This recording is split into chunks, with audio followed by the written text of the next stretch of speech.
খুব আনন্দিত যে আমাৰ বিজ্ঞান শাখাৰ ফলাফল, কাৰণ আমি 2022-23 বিজ্ঞান শাখাটো আৰম্ভ কৰিছিলোঁ আৰু তাৰ লগতে বাণিজ্য শাখা আৰম্ভ কৰিছিলোঁ।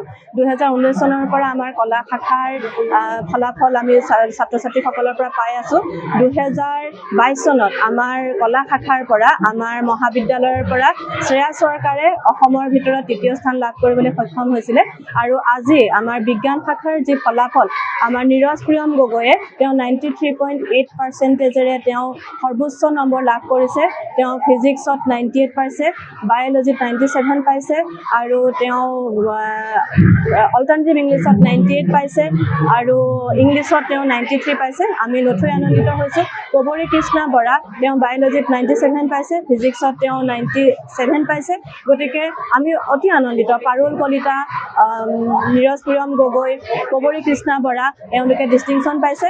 বাকী আমাৰ 11জন ছাত্ৰ ছাত্ৰীয়ে ফাৰ্ষ্ট ডিভিজন পাইছে, ছেকেণ্ড ডিভিজন আমাৰ 7জন ছাত্ৰ ছাত্ৰীয়ে পাইছে আৰু থাৰ্ড ডিভিজন 0।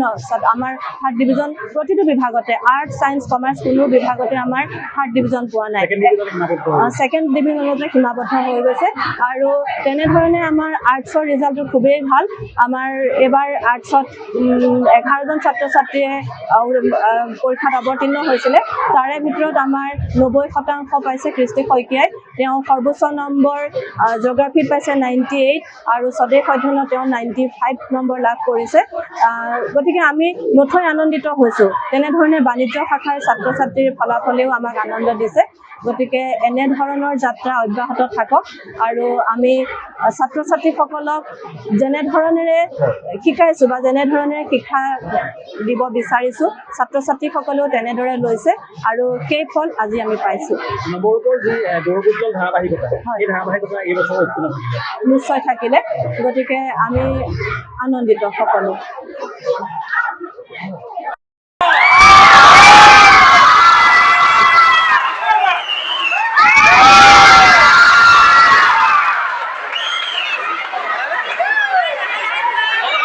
আমি খুব আনন্দিত যে আমাৰ বিজ্ঞান শাখাৰ ফলাফল, কাৰণ আমি 2022-23 বিজ্ঞান শাখাটো আৰম্ভ কৰিছিলোঁ আৰু তাৰ লগতে বাণিজ্য শাখা আৰম্ভ কৰিছিলোঁ।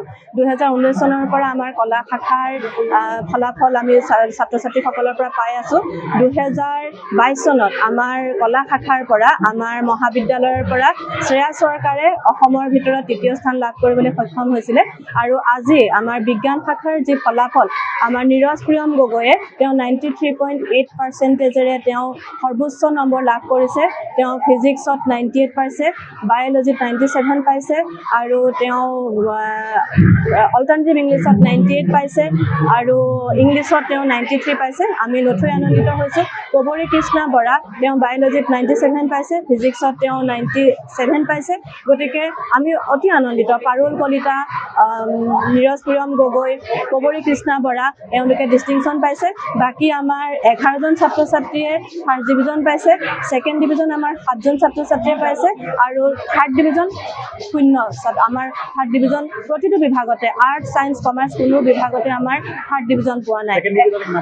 ছেকেণ্ড ডিভিজনতে সীমাবদ্ধ হৈ গৈছে।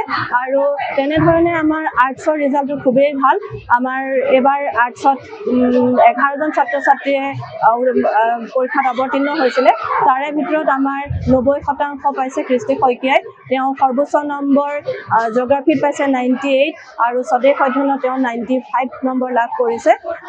গতিকে আমি নথৈ আনন্দিত হৈছোঁ। তেনেধৰণে বাণিজ্য শাখাৰ ছাত্ৰ ছাত্ৰীৰ ফলাফলেও আমাক আনন্দ দিছে। গতিকে এনেধৰণৰ যাত্ৰা অব্যাহত থাকক আৰু আমি ছাত্ৰ ছাত্ৰীসকলক যেনেধৰণেৰে শিকাইছোঁ বা যেনেধৰণেৰে শিক্ষা দিব বিচাৰিছোঁ, ছাত্ৰ ছাত্ৰীসকলেও তেনেদৰে লৈছে আৰু সেই ফল আজি আমি পাইছোঁ। নিশ্চয় থাকিলে। গতিকে আমি আনন্দিত সকলো।